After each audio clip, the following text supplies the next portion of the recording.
අර බලමු මේ තව දෙන්නෙක් හිටියා එන්න.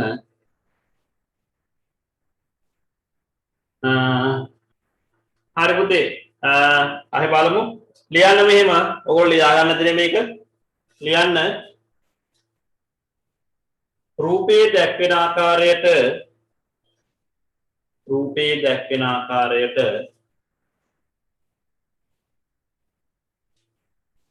උපකරණ සකස් කර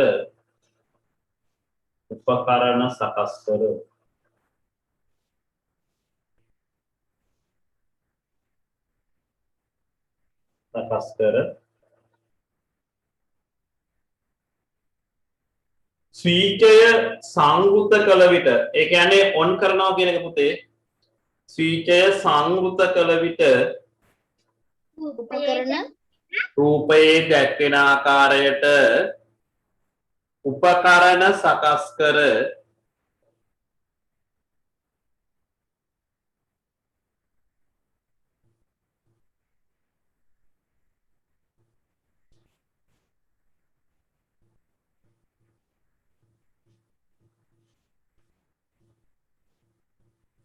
රූපයේ දැක්වෙන ආකාරයට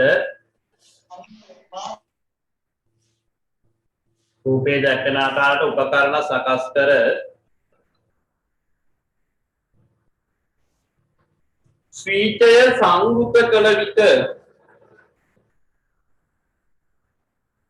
ස්විචය සංවෘත කළ විට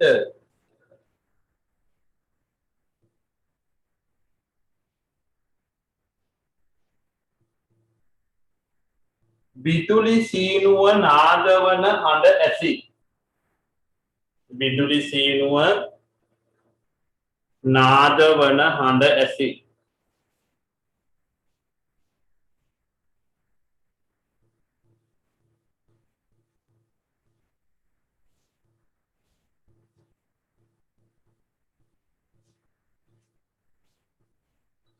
විදුලි සීනුව නාදවන හඬ ඇසි.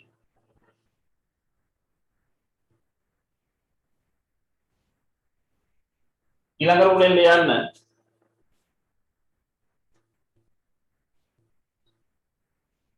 පසුව රික්ත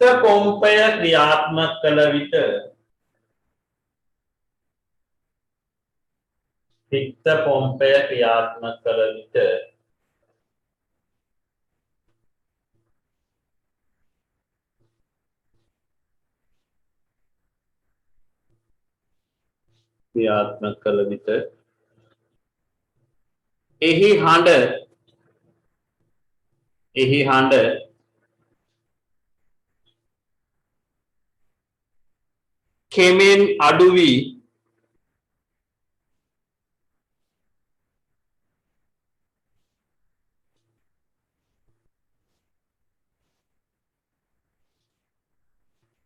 එහි හඬ කෙමෙන් අඩු වී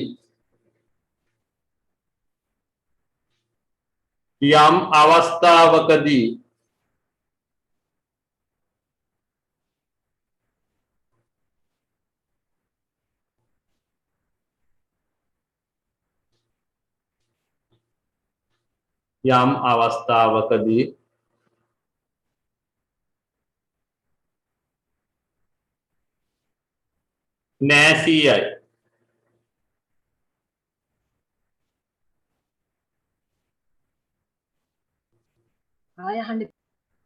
නෑසියයි. මොකද්ද නෑසිය? නෑසියයි. යම් අවස්ථාවකදී නෑසියයි. ඒ කියන්නේ ඇහෙන්නේ නැහැ කියන එක. හරි. ඊළඟ රෝලෙන් ලියන්න ඊට හේතුව වන්නේ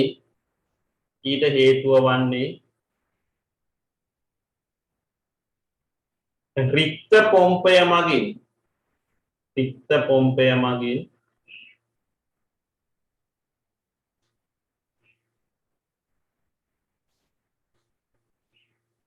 ගන්ටා සරාව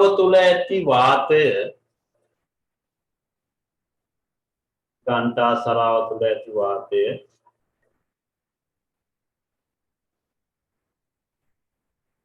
ඉවත් කිරීම නිසා ගාන්ටාසරාව තුළ ඇති වාතය ඉවත් කිරීම නිසා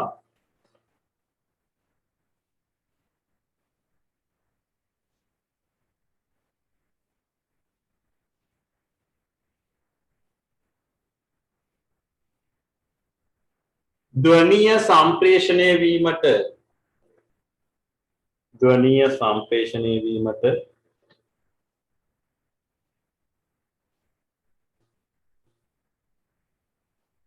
මාධ්‍යයක්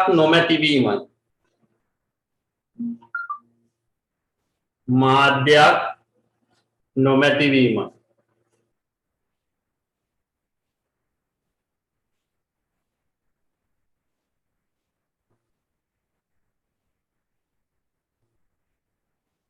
හරිනේ අපි ඔගේ පරීක්ෂණේ බලමු පුතේ බලමු පෙනේද දන්නේ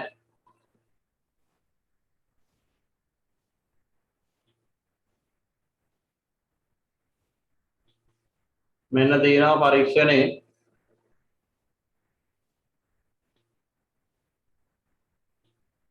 පේනවද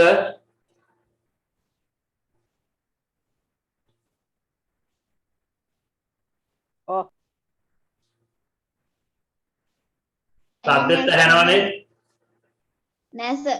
ඇහෙනි.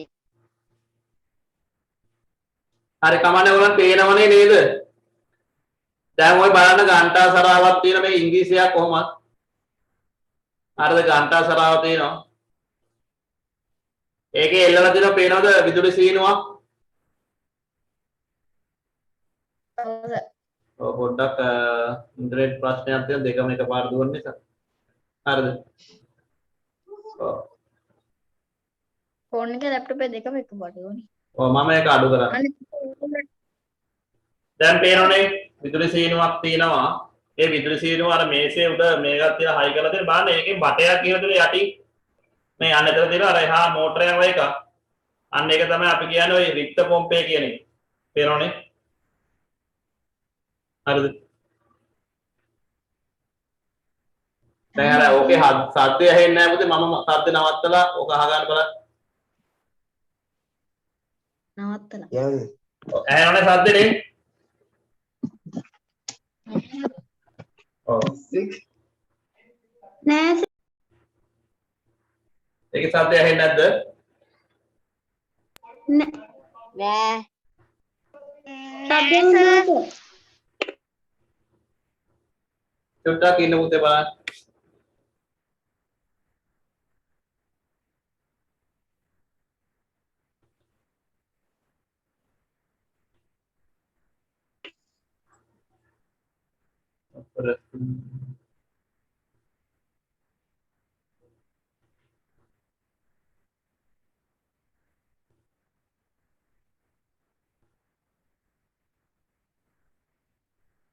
තාමත් නෑ සර්. සමන් නැහැ පොඩ්ඩයි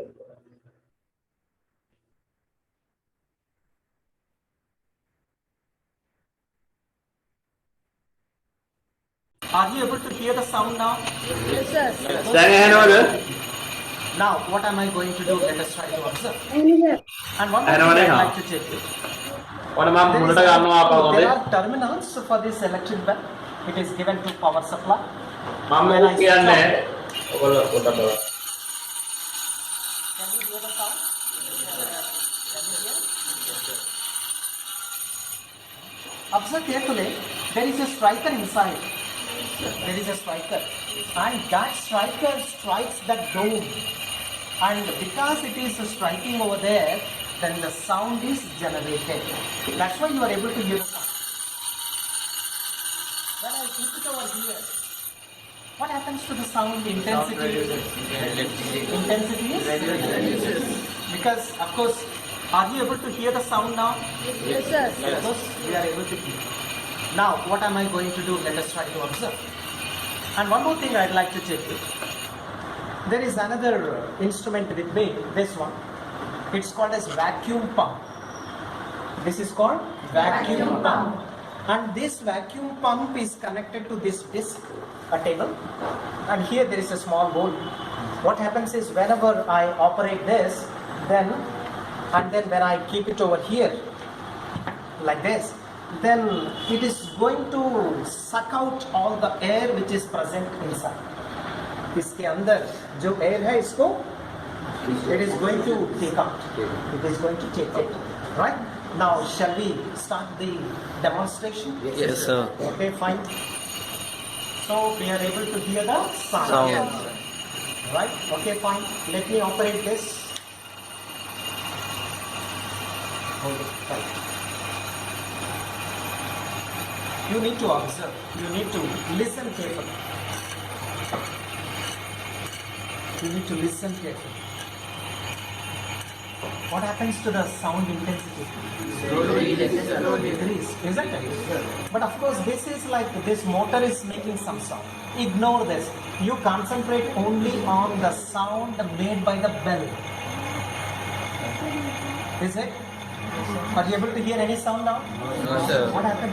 And see the striker inside. Striker. Yes, sir. Those who are very close. Can you see the striker striking? Yes, Yes, sir. sir. But are you able to hear the sound outside? No, sir. Less sound.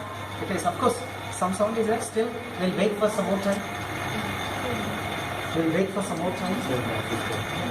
We'll wait for some more time. Could you hear any sound now? No sound. No sound. What happened? Sound is generated over there.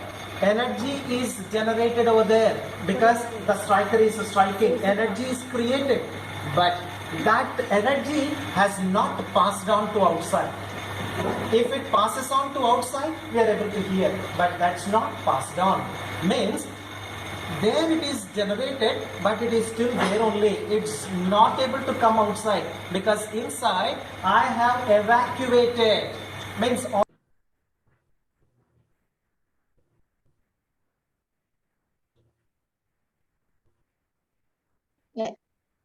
Yes, sir. Sound needs a material medium for its ඔන්න propagation. ඕක බලන්න. Sound is a mechanical wave and needs a material medium like air, water, steel, etc. for its propagation. It cannot travel through vacuum, which can be demonstrated by the following experiment. Take an electric bell and an airtight glass bell jar. The electric bell is suspended inside the airtight bell jar. The bell jar is connected to a vacuum pump. If you press the switch, you will be able to hear the bell. Now, start the vacuum pump. When the air in the jar is pumped out gradually, the sound becomes fainter, although the same current is passing through the bell. After some time, when less air is left inside the bell jar, you will hear a very feeble sound. What will happen if the air is removed completely? Will you still be able to hear the sound of the bell? We get down to the conclusion that the sound that it produces cannot be heard because there are no particles inside the jar to transport the disturbance through the vacuum. Sound is a mechanical wave and cannot travel through vacuum.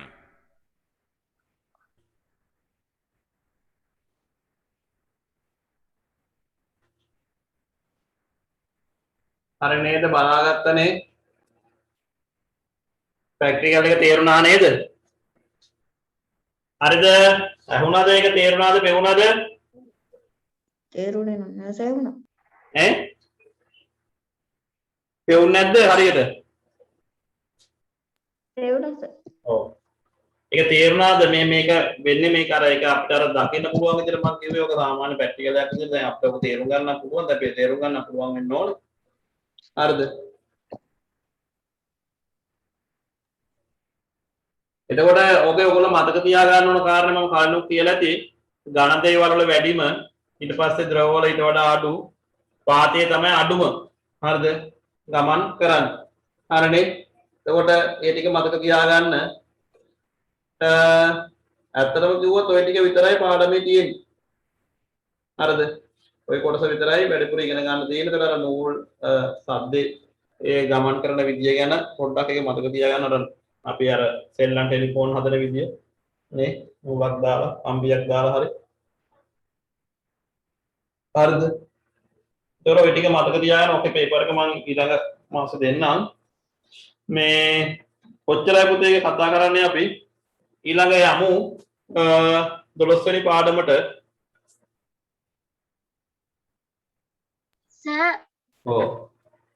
ධ්වනිය පාඩමේ recording ටික එවනවද? ගිය සතියේ මම record එකක් දාලා තියුණාද කියලා මතක නෑ පුතේ.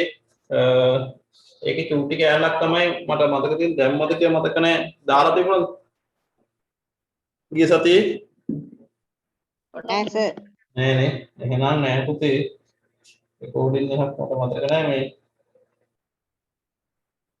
ඒක අපි පුතේ අනිත් ප්‍රශ්න ටික කතා කරනකොට ඒකේ අඩුපාඩු ටික මම සම්පූර්ණ කරන්න හොඳ. ඔව්. අපි යමු අනිත් පාඩමට. ලියාගන්න මේක නම් ටිකක් වැදගත් පාඩමක්. මේ ඔයගොල්ලෝ කැමති වේවි ඉගෙන ගන්න. මේ ජෛව ක්‍රියාවලි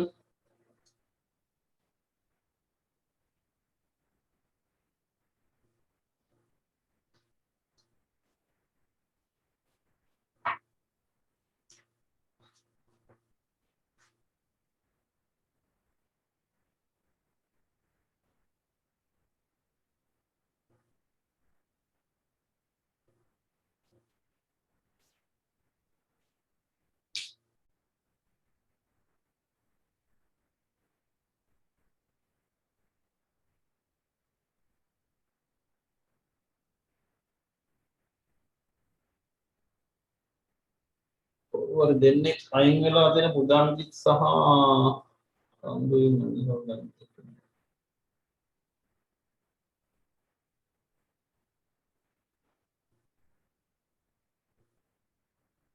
මෙහන්සත් තියෙන සම්බදිත් තියෙන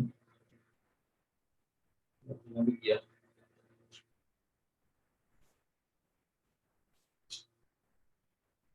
හරි පුතේ මේ ජෛව ක්‍රියාවලි ජෛව කියන්නේ පුතේ ජීවි.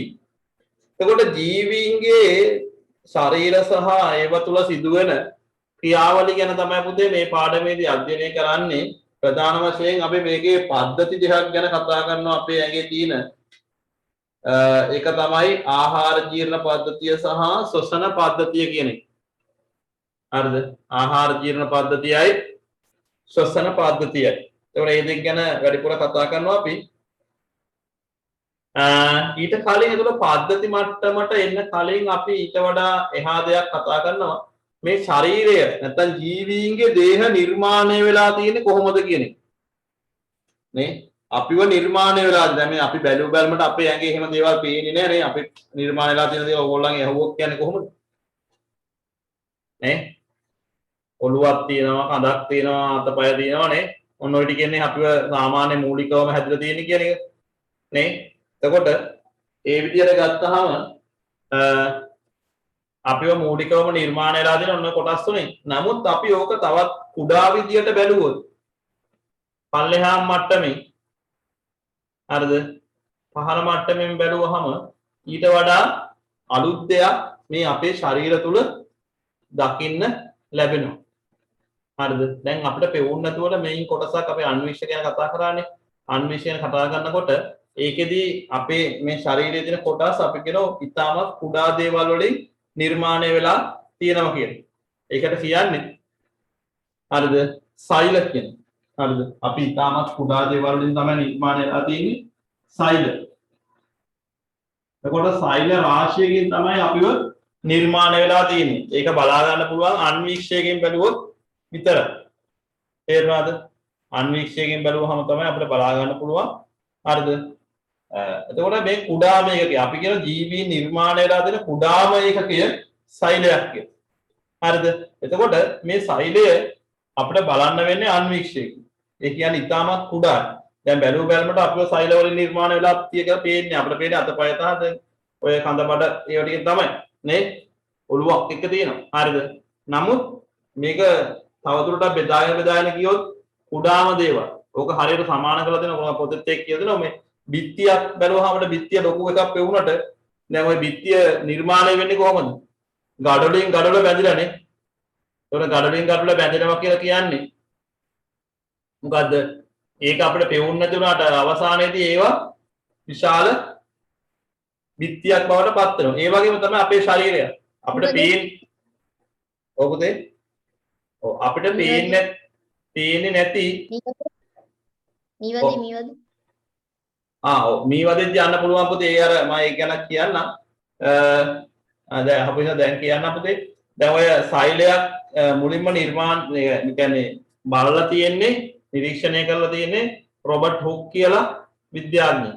එයා හදාගෙන අන්වීක්ෂයකින් මුලින්ම ඒකේ පෙන්ලා තියෙන්නේ මේ මීවදයේ කුටීර වගේ කියන්නේ අන්වීක්ෂය ගොඩක් එච්චර හොඳ මට්ටමක තිබිච්ච නැති නිසා ඒ කාලේට මෙහෙම තමයි මේක 10 පන්ති තමයි කියලා දෙන්නේ. දැන් අහුව නිසා මම කියනවා මෙන්න මෙහෙම එකක් තමයි දැකලා තියෙන්නේ. දැන් අපිට ඔය මේ වගේ එකක් බලා ගන්න පුළුවන් ලුණු සිවියක් අන්වීක්ෂයෙන් බලනකොට තුනම එකක් තමයි පේන්නේ. මේ විදිහට. හරිද? එතකොට අපි කියනවා මේවා මීවදයේ කුටීර වගේ කියලා. ඒවල මීවදයක් කියන එක මේ මීවදයේ කුටීර වගේ හින්දා දැන් මේවට කුටීර කියන අදහස සෙල් කියන වචනේ දීලා තියෙනවා. සෙල්. ඒක තමයි දැන් සයිලෙට පාවිච්චි වෙන්නේ මේ කුටීර කියන අපි කියනවා හිර කූඩුවේ දාන එක සෙල් එක කුටීරයක් කියන එක. අද කුටීර වලට බෙදලා තියෙන හිර ගෙදර ඒ වගේ මේකෙත් සෙල් එකේ දානවා කියන්නේ ඒ අදහසම තමයි සෙල් කියන්නේ කුටීරය කියන අදහස. එතකොට ඒ අදහසින් මේවට නම දීලා තියෙනවා එයා සෙල් කියන එක. සෙල් තමයි පස්සේ අපේ සිංහල භාෂාවකට සෛලය වුනේ. හරිද? එතකොට ඔය සෛලයක් කියන එක අපි කියනවා ජීවීන්, ශාක සතුන් සහ සුදු ජීවීන් කියන ඕනම කෙනෙක්ගේ මූලිකවම කුඩාම එකකේ වෙන්නේ කවුද? සෛලය. පැහැදිලිද? එතකොට ඒ විදිහට තමයි අපිව නිර්මාණය වෙලා තියෙන්නේ. හරිද? එහෙනම් සෛලයක් මුලින්ම නිරීක්ෂණය කරේ කවුද? ඒක මෙතනදී ඕනේ නමුත් රොබර්ට් හුක් කියලා විද්‍යාඥයෙක්. එතකොට එයා දැක්කේ ඒකේ අර මීවදේ කුටීර වගේ හින්දා ඒක නම දුන්නා සෙල් කියලා. හරිද? එතකොට ශාක සතුන් සුද්ධ ජීවීන් ඒගොල්ලෝ ඔක්කොම නිර්මාණය වෙලා තියෙන සෛලවල. හරිද? සෛලවලින් තමයි නිර්මාණය වෙන්නේ. පැහැදිලිනේ? ඊට පස්සේ බලමු ඒක ඉස්සරහට කොහොමද දැන් මූලිකම මේකේ සෛලනේ. එතකොට මේ සෛල ටිකින් ටික එක එක මට්ටම් වලින් අපිට දකින්න ලැබෙනවා. දැන් අපේ රට මට්ටම් වලට බෙදුවොත් මෙහෙම බෙදන්න පුළුවන් නේ. මුළු ලංකාව ඒ කොටස් වලට බෙදුවොත් මොනවද එන්නේ? ලංකාව කොටස් වලට බෙදුවහම ඉස්සෙල්ලම ලොකුම කොටස් මොනවද? මොකක්ද? පළාත් තවදුරටත් බෙදුවොත් දිස්ත්‍රික්ක තවදුරටත් බෙදුවොත් නගර නෑ පුතේ අපේ අර පරිපාලන ව්‍යුහයේ තියෙන ඊළඟට ප්‍රාදේශීය ලේකම් කොට්ටාශ. හොඳ. ප්‍රාදේශීය ලේකම් කොට්ටාශ බෙදනවා ග්‍රාම සේවක කොට්ටාශ. හොඳ. ග්‍රාම සේවක කොට්ටාශ බෙදනවා පවුල් වලට. පවුලේ අපි ගත්තොත් ඒක බෙදනවා තනි තනි පුජ්‍යලය. දැන් අපි හිතමු තනි තනි පුජ්‍යලයා සෛලයක් කියලා. නේ? එතකොට සෛල ටිකක් එකතු වෙලා මොකක්ද හදන්නේ? පවුල කියන කොටස හැදෙනවනේ. ඒකත් ඒකකයක් නේ පවුල කියන එක. එතකොට පවුල් ටික එකතු වෙලා අපි කියන ග්‍රාම සේවක කොට්ටාශයක් නිර්මාණය වෙනවා. හරිද? එතකොට ග්‍රාම සේවක කොට්ටාශ කීපයක් ටිකක් එකතු වෙලා මොකද වෙන්නේ? ප්‍රාදේශීය ලේකම් කොට්ටාශයක් නිර්මාණය වෙනවා. ප්‍රාදේශීය ලේකම් කොට්ටාශ ටික එකතු වෙලා දිස්ත්‍රික්කයක් නිර්මාණය වෙනවා. එතකොට දිස්ත්‍රික්ක ටික එකතු වෙලා පළාතක් නිර්මාණය වෙනවා. පළාත් ටික එකතු වෙලා ලංකාව නිර්මාණය වෙනවා. දැන් ඔය සෛලත් ඔය වගේ. අපි කියනකොට සෛල ටිකක් සෛල තමයි මූලිකම ඒකකය. එතකොට මේ සෛල එකතු වෙලා අපි කියනවා හැදෙනවා හතක කියලා જાතිය. හරිද? හැබැයි ඒකේ වැඩක් තියෙන්නත් ඕන. ඒ කියන්නේ හතක. සෛල ඊට පස්සේ සෛල එකතු වෙලා හැදෙන පතක. ඊට පස්සේ පතක ටිකක් එකතු වෙලා හැදෙනවා අවයව. එහෙම නැත්නම් අවයවවලට තව නමක් කියන්නේ ඉන්ද්‍රීන් කියලා. ඉන්ද්‍රීන් ඊළඟ ඉන්ද්‍රීන් ටික එකතු වෙලා හැදෙන පද්ධතිය. ඔව් පද්ධතිය. පද්ධති තමයි අවසානයේ පද්ධති කීපයක් තුලා තමයි ජීවියා බිහි මේකට අපි කියනවා පුතේ මොකද්ද ජීවීන්ගේ සංවිධාන සංවිධාන මට්ටම් දේහයේ තියෙන සංවිධාන මට්ටම් නැත්නම් ජීවයේ සංවිධාන මට්ටම්. එතකොට මෙහෙම බෙදන්න හේතුවක් තියෙනවා පුතේ. දැන් මේකේ අවසානම එකේ තමයි සෛලය. සෛලවලුණු යම් කෘත්‍යයක් නැත්නම් හැඩයක් ඒ වගේ දේවල් අපේ ශරීරයට දෙනවා. අපේ ශරීරයට දෙන්න නෙමෙයි අනිත් ඒවල් වලට හරිද? එතකොට ඒ වගේ සෛල ටික එකතු වෙලා පටකයක් නිර්මාණය කරන පටකේනොත් වැඩ කරනවා. අපි බලමු මේ මොනවද කියලා පස්සේදී. එතකොට අවයව තියෙනවා පටක කීපයක් තුලා ඒ අවයව වලට වැඩ කරනවා. ඒ වගේම අවයව ටික එකතු වෙලා පද්ධතියක් හැදෙනවා. පද්ධතියනොත් වැඩ කරනවා. ඒතර පද්ධති ටික එකතු වෙලා තමයි අවසාන ජීවියා නිර්මාණය වෙන්නේ. අපි එක එක කොටස් ඔය අපේ වැඩ කරනකොට අපි පද්ධති වලට බෙදලා දෙනවා. දැන් ඒකනේ හොඳම වැඩේනේ. දැන් ওই ගාමන්ට් එකේ ඇඳුමක් මහනකොට ඒ කොටස් එක එක කරාට බෙදලා දීලා අවසානයේ කොටස් ටික එකතු කරනවා නේ. කොලර් එක තැනක මහනවා, බොත්තම් ඒ අර කාස තව තැනක මහනවා. ඊට පස්සේ මේ අත් දෙක තව තැනක. එතකොට එයා ඒක පිළිබඳ ප්‍රගුණ ඒක අත මහන්න එයා දන්න හොඳට. ඊට පස්සේ ආව අවසානයේ මොකද වෙන්නේ? ඔය ටික මහලාවට පස්සේ මොකද වෙන්නේ? එක්කෙනෙක් එක තැනකදී ඔක්කොම එකට එකතු කරනවා. දැන් යාර එකතු කරන තැන වගේ තමයි පුතේ මෙන්න මේ ජීවියා. ඒතකොට ජීවියා අවසානයේ මේ ඔක්කොම වැඩ කරගත්තාම තමයි ජීවියා නිර්මාණය වෙන්නේ. ඒතකොට එයා තමයි ඒ ක්‍රියාකාරීත්වය ඇති කරන්නේ. හැබැයි මේ හැම කොටසක්ම එයාට ඒ වැඩ සිද්ධ කරන්න දායක වෙනවා. දැන් මේ අපි මෙහෙම ඉන්නවනේ. දැන් ඔන්න අපි ඉන්නවා. අපිව කෙලින් තියාගන්නේ කවුද? මම නිකන් අහන්න. අපි කෙලින් ඉන්න පුළුවන් වෙලා තියෙන්නේ මොනවද හින්දාද? අර කඩ වලින්. ඔව් අස්ති තියෙනවා පුතේ. අස්ති. ඊට අමතරව තව අපේ ඇඟේ තියෙන පේශි කියලා જાතිය. ඒතර ඕවා තියෙන හින්දා තමයි අපිට මේ කෙලින් ඉන්න පුළුවන්. එහාට මෙහාට ඇවිදින්න පුළුවන්. ඒතර දැන් මේ කතා බහ කරන ඒවා ඇති වෙන්නේ කොහොමද? ඒකට ඕන මොළේනේ. නැත්තම් කතා කරගන්න අමාරු වෙන්නේ. අර මොළේ නැති වුණොත් නේ. ඒව අතර සම්බන්ධය අපි කියන එක ස්නායු පද්ධතිය. හරිද? ඊට පස්සේ මේ වෙලාවේ හුස්ම ගන්නවා. නේ? හුස්ම ගන්නවා. ඒතර ශ්වසන පද්ධතිය වැඩගත් වෙනවා. ඒ වගේම මේ වෙලාවේදී අපි මෙහෙම හිටියද අපේ ඇඟ ඇතුලේ ආහාර දැන් දවල්ට කාපුව ජීර්ණය වෙනවා. නේ? ඒක කරන්නේ කවුද? ආහාර ජීර්ණ පද්ධතිය. හරිද? එහෙමත් කරනවා. හරිද? ඒතර මේ දැන් මෙහෙම හිටියද අපේ ඇඟ ඇතුලේ අර කර්මාශාලාවක වැඩ කරනවා වගේ වැඩ. නමුත් අපිට එළියට ඒවා පේන්නේ නේ. හරිද? අපි ඔය මේ ජීවත් කරවන්න හැම කොටසක්ම දැඩි වෙහෙසක් ගන්න. මේ නොමරී ජීවත් කරනවා. හරි? ඒතකොට ඔය ආබාධ හැදුනම තමයි අපි ලෙඩ වෙන්නේ. නේ? මොනවා හරි ප්‍රශ්නයක් අහම එක එක පද්ධතිය. දැන් හොටු දියර ගානවා වගේ මොකද? ශ්වසන පද්ධතියේ ප්‍රශ්නය. දැන් කොරෝනා වෛරස් එක ඇවිල්ලා එන්නේ කොහටද? ශ්වසන පද්ධතිය. ඒතකොට ඒකේ ක්‍රියාකාරීත්වය අඩාල වෙනවා. ඒ අඩාල වුණාම තමයි මොකද්ද? අපේ ක්‍රියාකාරීත්වය අඩු වෙන්නේ. තේරෙනවද? ඒතකොට එහෙම වුණාම අපේ සමහරලාට එක පද්ධතියක වැඩ නැවතුනොත් ගාමන්ට් එකේ ෂර්ට් එකක් මහනකොට එක අතක් නැති වුණොත් මොකද වෙන්නේ? ඒතකොට ඒක ෂර්ට් එකක් වෙන්නේ නැහනේ. මේ ඒ වගේ අපේ එක පද්ධතියක් අක්‍රිය වුණොත් මොකද වෙන්නේ? අනිත් ඔක්කොම කිව්වද නැත්නම් සමහරලාට ඒක අපේ ජීවිතේ පවත්වාගෙන යන්න බැරි වෙන්න පුළුවන්. හරිද? ඒතකොට ඒ වගේ තමයි මේකෙදි සිද්ධ වෙන දේ. හරි. අපි බලමු පුතේ කොහොමද කරන්නේ කියලා. ලියන්නකෝ ඔක පොඩි අනුමාතෘකා ජීවයේ සංවිධාන මට්ටම් කියලා.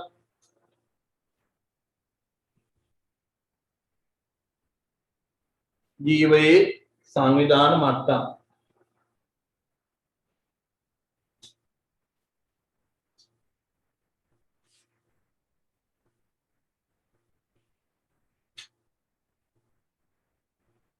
ඒකේ අර්ථය ලියන්න පුතේ මෙහෙම.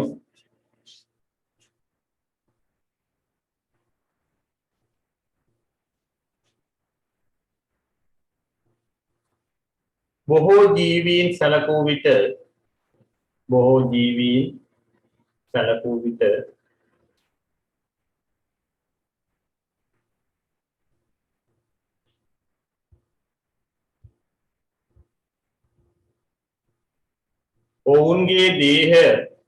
ඔවුන්ගේ දේහ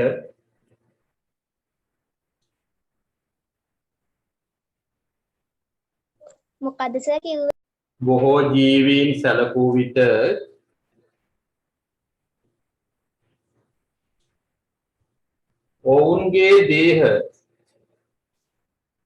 ඔවුන්ගේ දේහ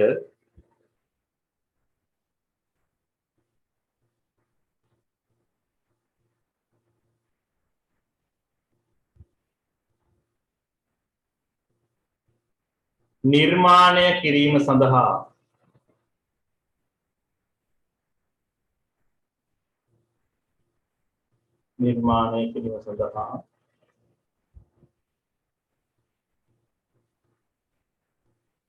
මූලිකවම වැදගත් වී ඇත්තේ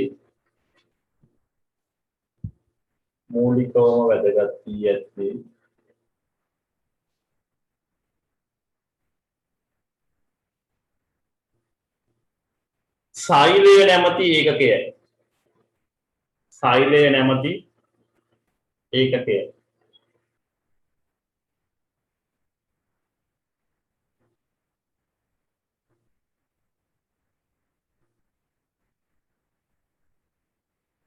නැමැති ඒකකයයි.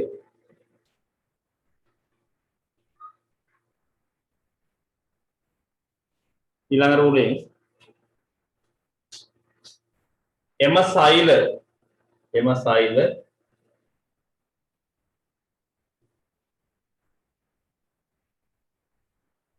එක්වීමෙන්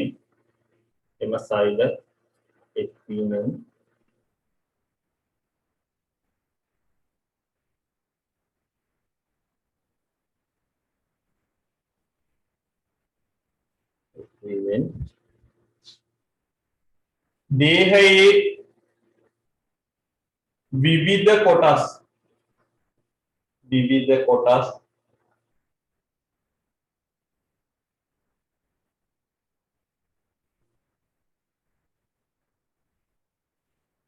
නිර්මාණය වී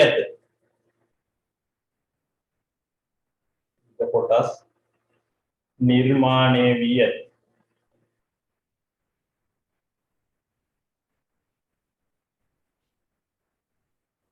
හරි. ඒවල පුතේ තා පොඩි දෙයක් කියන්න ඕන ඔයගොල්ලන්ට. දැන් ඔය ඔහොම සෛල ගොඩක් එකතු වෙන ජීවීනුත් ඉන්නවා පුතේ. සමහර අය තියෙන එක සෛලයයි මුළු ඇඟටම තියෙන්නේ. කවුද ඒ වගේ කට්ටිය? එක සෛලයයි මුළු ඇඟටම තියෙන්නේ. දන්නවද කවුද කියලා? එක්කෙනෙක් හරි කියන්නේ. කූඹියා. කවුද? කූඹියා. නෑ පුතේ. කූඹියගේ ගොඩක් සෛල තියෙනවා. ඇමීබා. ඔව් අන්න හරි පුතේ. ඇමීබා එක්කෙනෙක්. තව ඔයගොල්ලෝ 6 පන්තියේදී අර අන්වීක්ෂණය බලපු කට්ටිය. පැරමීසියම්. ඔව් පැරමීසියම්. එවුග්ලිනා. අර තව ක්ලැමිඩෝමොනාස් කියලා එක්කෙනෙක් හිටියනේ. ඔව් සමහර බැක්ටීරියා වර්ග. ඒගොල්ලෝ ගත්තාම ඊස් කියන දිලීරය. ඒගොල්ලෝ ගත්තාම පුතේ ඒක සෛලිකයි. ඒගොල්ලන්ට තියෙන මුළු ඇඟටම සෛල එකයි. හරිද? දැන් අපි ගත්තාම අපි කියන අපි බහුසෛලිකයි කියන. අපේ ඇඟට සෛල ගොඩාක් තියෙනවා. ගණන් කරලා ඉවර කරන්න බැරි තරම් සෛල අපේ ඇඟේ තියෙනවා. හරිද?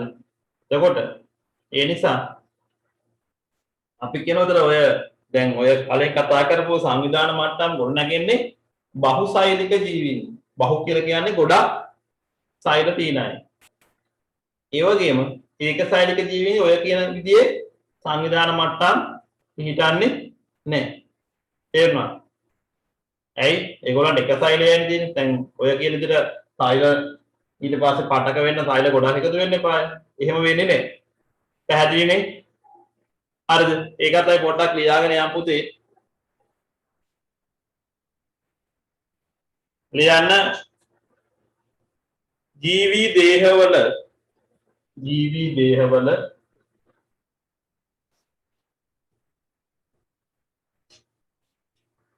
අඩංගු සෛල සංඛ්‍යාව අනුව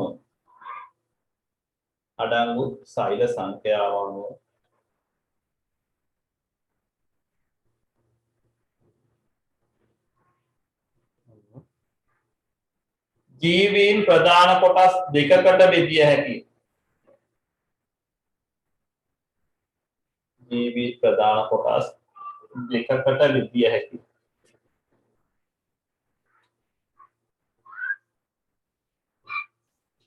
අපි ඒ කියන පුතේ එකගොල්ලා ඒකසෛලික ජීවි. එක සෛලික බහුසෛලික ඔව් ඒකසෛලික කියලා පුතේ ජීවීන් කියලා ඉස්සරහට ය아가න්න ඉලක්ක ගන්න යන පනිසෛලයකින්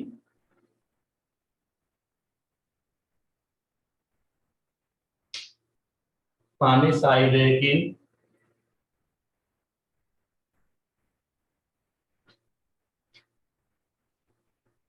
සෑදුණු හිරවුර ජීවි. අද පුතේ උදා කියලා දාන්න යන්න. අර අපි කතා කරේ ඇමීබා ඊට පස්සේ පැරමීසිය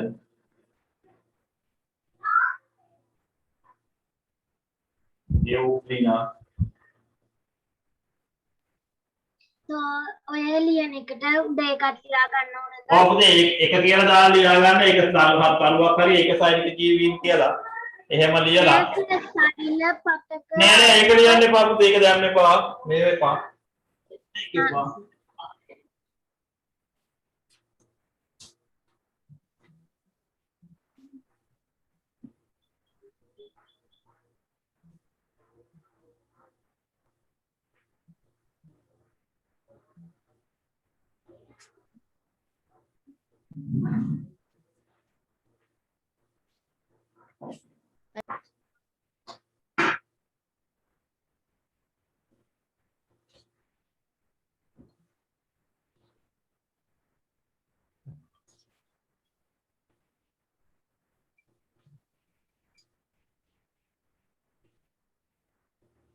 හරිද? ඊට පස්සේ දෙවන එක ලියා ගන්න බහුසෛලික ජීවීන් කියලා. බහුසෛලික ජීවීන්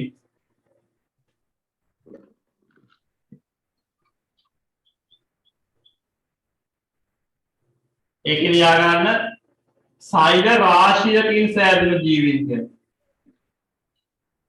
සෛල රාශියකින්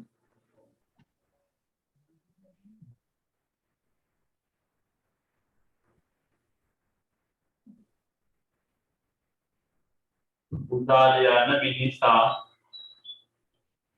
ඒ වගේ තව ඕන තරම් දීලා ඉන්න බල්ලා පූසා නේ ශාක ශාකත් බහුසෛලික කට්ටිය ඒ කැමිඩමොනාස් වගේ කට්ටිය ඉන්නවා එහෙම ඕන නම් මෙතන කැමිඩමොනාස් දීලා තියාගන්න කැමිඩමොනාස්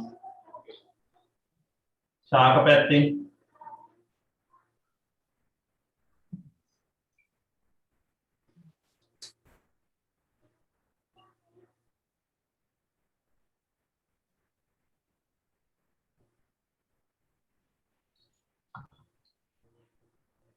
මේකත් ලියන්න